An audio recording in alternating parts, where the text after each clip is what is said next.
তিনটা আর কি বিষয় খেয়াল রাখতে হবে বা এটা পরিচর্যা করতে হয় আর কি। এক হচ্ছে আর কি যেমন সরিষা যে জায়গায় ঘন হয় এটা পাতলাকরণ করা। এই যে দেখতেছেন কিছু কিছু জায়গায় অনেক বাড়ি আছে আর কি, এটা পাতলাকরণ করে দিতে হবে যে এরকমভাবে।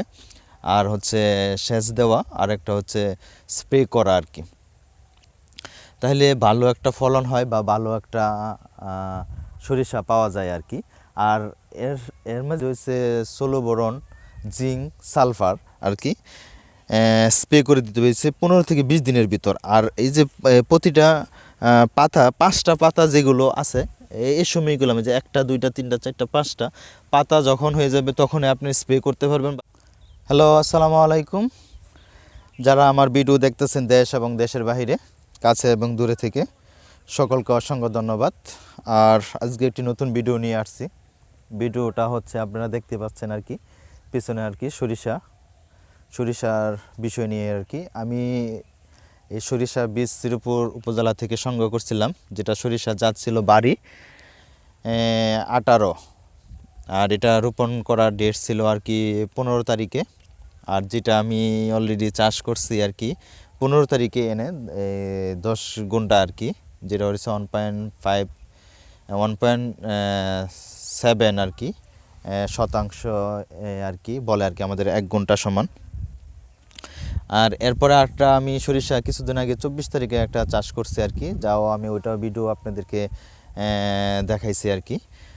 আর এই সরিষা রোপণের 15 থেকে 20 দিনের পরে একটি গুরুত্বপূর্ণ যেটা হচ্ছে আর কি সরিষার একটা বিশেষ গুরুত্বপূর্ণ ভালো ফলন পাওয়ার জন্য আর কি, যেই গুরুত্বপূর্ণ হচ্ছে 3টা আর কি বিষয় খেয়াল রাখতে হবে বা এটা পরিচর্যা করতে হয় আর কি।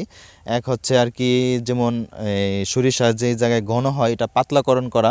এই যে দেখতেছেন কিছু কিছু জায়গায় অনেক বাড়ি আছে আর কি, এটা পাতলাকরণ করে দিতে হবে যে এরকমভাবে।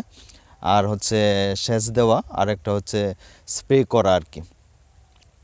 তাহলে ভালো একটা ফলন হয় বা ভালো একটা সরিষা পাওয়া যায় আর কি। আর এর মাঝে যেটা স্প্রে করতে হইব, স্প্রের মাঝে হচ্ছে ষোলো বোরন, জিঙ্ক, সালফার আর কি স্প্রে করে দিতে হয়েছে 15 থেকে 20 দিনের ভিতর। আর এই যে প্রতিটা পাতা 5টা পাতা যেগুলো আছে এই সময়গুলো যে 1টা 2টা 3টা 4টা 5টা পাতা যখন হয়ে যাবে তখনই আপনি স্প্রে করতে পারবেন বা সেচ দিতে পারবেন। এর আগে অনেক ক্ষেত দেখা যাইতেছে ওষুধ বা মাটির কারণে বা মাটি উর্বরতা কম কারণে হয়তো বা একটু গাছ জিম মারা, যেটা আমাদের দিকে বলি আর কি, তার কারণে হয়তো বা একটু বয়স দেখা যেতেছে গাছ 5 পাতা গজায় নাই, ঠিক আছে, তারপর আপনার স্প্রে করতে পারবেন বা এই পানি সেচ দিতেই হবে আর কি, তাহলে ভালো একটা ফলন পাবেন। তারপরেও দেখেন এই ক্ষেত্রে অনেক ঘন হয়েছে আমি যা দেখতেছি। হ্যাঁ, ঘন হয়েছে যে সরিষা হইব না এমন কোনো কথা না, অবশ্যই সরিষা হবে, ঠিক আছে। তারপর আমাদের খেয়াল রাখতে হবে আর কি এই বিষয়টার দিকে যে কতটুক ঘনত্ব ঘন আছে আর কি, এগুলো একটু পাতলা করে দেওয়া, যা আপনি বাড়ি যেগুলো হয়েছে আর কি এটা বাজারে নিয়ে বিক্রি করা যেতে পারে আর কি। এটা শুধু আমার জন্য বলতেছি না, বা আমাদের এলাকার বা পার্শ্ববর্তী এলাকার যারা আমার এই ভিডিও দেখবেন তাদের জন্য আমার এই উপদেশমূলক। আপনারা একটু কৃষি অফিসার যারা আছে তাদের কাছেও একটু বিস্তারিত জানতে পারবেন আর কি, জেনে নিয়েন এই বিষয়টা আমি কি ভুল বলছি কিনা সঠিক বলছি।